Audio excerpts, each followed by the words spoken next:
घर में हलचल मची हुई थी। सब खुश नजर आ रहे थे। हर एक के चेहरे पर खुशी के साथ उदासी भी थी। सुबह से ही घर में रिश्तेदार मेहमान आना शुरू हो गए। सब अपने अपने जिम्मे लगे काम सर अंजाम दे रहे थे। आज उस घर में मेहंदी की तकरीब थी। मेहंदी लगाने वाली 2 लड़कियां आ चुकी थी। 11 बजे के करीब आज मेरी बेटी की मेहंदी है, अच्छी सी लगाना ताकि सब देखते रह जाएं। मुसरत बेटी के हाथ पर मेहंदी लगता देखकर बोली, आप बेफिक्र हो जाए आंटी, सबसे प्यारी मेहंदी लगेगी हमारी जोया को। कोमल जोया की कज़न बोली, ठीक है बेटा, मैं आप लोगों के लिए चाय और कुछ खाने को भिजवाती हूँ। मुसरत कहकर कमरे से बाहर चली गई। जोया, वैसे सच में तुम्हारी मेहंदी है? मुझे यकीन नहीं आ रहा। कोमल बोली, क्यों यकीन नहीं आ रहा? जल कुकड़ी तुम्हें? हाँ, कोमल जल कुकड़ी कहने पर हंस पड़ी। वाह यार, क्या नाम दिया है, मैं जल कुकड़ी कैसे हुई? कोमल मजे से लेस खाती हुई बोली, वो इसलिए तुम अभी बेटी हुई हो और मेरी शादी हो रही है। जल रही हो तुम, मेरी शादी तुमसे पहले हो रही है। जोया मजे से बोली, अच्छा जी ये बात है, मैं फिर जा रही हूँ। तुम्हारे पास मेरा दिल जलाने वाली ही बातें होंगी। कोमल उठी और बाहर जाने लगी। ड्रामेबाज कहीं के पीछे से जोया की आवाज आई और कोमल का कहका निकल गया। दोनों ऐसी ही थी, खूब बनती थी आपस में दोनों की। ओए, कल मेरी शादी है, मुझे यकीन नहीं आ रहा, मैं भी बीवी वाला हो जाऊंगा। खुशी से नाचते हुए हारिस बोला। छत पर सारे दोस्तों की महफिल लगी हुई थी। हाँ पता है, तभी इतना खुश है तू, पर तेरी वो जो बाहर वाली है उसका क्या बनेगा? अहमर बोला, उसका क्या होना है, वो भी साथ साथ रहेगी। अब शादी हो रही है, उसे तो नहीं छोड़ सकता ना मैं। हारिस बोला, लेकिन छोड़, आज खुशी का दिन है, मूड खराब ना कर। हारिस ने सिगरेट जलाते हुए बोला। तो अहमर उसकी बात पर खामोश हो गया। जोया को मुकम्मल मेहंदी लग चुकी थी, इसलिए वो थोड़ी देर रेस्ट की नियत से लेट गई। जोया इस शादी से दिल से राजी नहीं थी, सिर्फ माँ की खातिर वो चुप कर गई।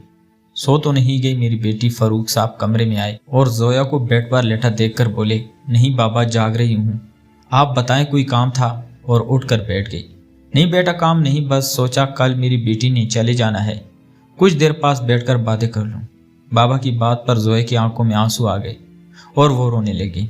ना मेरा बेटा, रोते नहीं, तुम तो मेरी बहादुर बेटी हो। शाबाश, चुप करो वरना मैं भी रो लूंगा। फारूक साहब बेटी के आंसू साफ करते हुए बोले, आप कौन सा ज्यादा दूर जा रही हो, बस एक शहर से दूसरे शहर ही जा रही हो। जब दिल किया मिलने को तो कभी तुम आ जाना, कभी मैं आ जाया करूंगा मिलने अपनी बेटी से। जी बाबा, लेकिन मुझे आप सब बहुत याद आओगे। हमें भी बेटा तुम बहुत याद आओगी। मेरा बस चले तो मैं कभी तुम्हें खुद से दूर ना करता, लेकिन बेटा माँ बाप मजबूर होते हैं, वो बेटियां घर में नहीं रख सकते, वो पराया माल होती हैं, इन्हें दूसरे घर जाना होता है।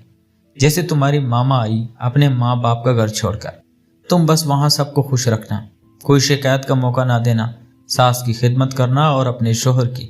अल्लाह मेरी बेटी का नसीब अच्छा करे, आमीन। जी बाबा। ठीक है बेटा, तुम रेस्ट करो, मैं नमाज पढ़ लूं, असर की अजान हो गई है। वो जोया के सर पर प्यार देकर बाहर निकल गई। जोया दोबारा लेट गई और आंखें बंद कर ली। पिंक जामा वर्क का लहंगा और उसके ऊपर येलो लॉन्ग शर्ट पर शीशे और रिबन का काम हुआ था। येलो ही दुपट्टा था और हाफ कट कुसा। ससुराल से जोया का मेहंदी का सूट 2 दिन पहले ही आ चुका था। इसी ड्रेस में मलबूस बालों में परांदा पहने और लाइट मेकअप में वो बहुत प्यारी लग रही थी। इसके गोरे हाथों पर मेहंदी बहुत प्यारी लग रही थी। जोया ने मेहंदी धोई नहीं थी, अभी दुपट्टे के साए के नीचे उसे हाल में लाया गया और हाल में मौजूद सोफे पर बैठाकर दुआए खैर के बाद रस्म का आगाज किया गया। लड़के वाले एक दिन पहले मेहंदी कर चुके थे, आज जोया की मेहंदी थी। बहुत धूमधाम से मेहंदी की गई। मेहंदी का खाना खिलाकर रस्म और रिवाज के मुताबिक चीनी और मेहंदी का पैकेट देकर सबको घर में वापस भेजा गया। ढोलकी रख के गीत गाए गए। जोया थक चुकी थी, जाने के बावजूद उसी नींद नहीं आ रही थी। सब उसे सोने का कह रहे थे, सो जाओ वरना कल फ्रेश फेल नहीं कर पाओगी। कोमल बोली और जबरदस्ती सुलाने लगी, क्योंकि कल जोया ने जल्दी उठकर 8 बजे पार्लर के लिए निकलना था। आगे बैंड बाजा, पीछे बाराती आए, दूल्हे राजा गोरी खोल दरवाजा।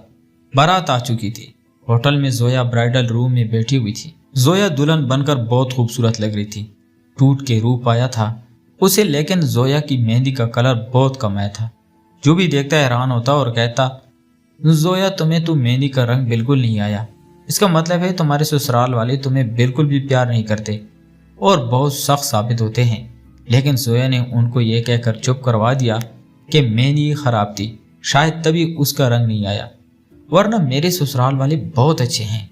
लेकिन अंदर ही अंदर जोया डर गई थी कि अगर ये बात सच हो गई।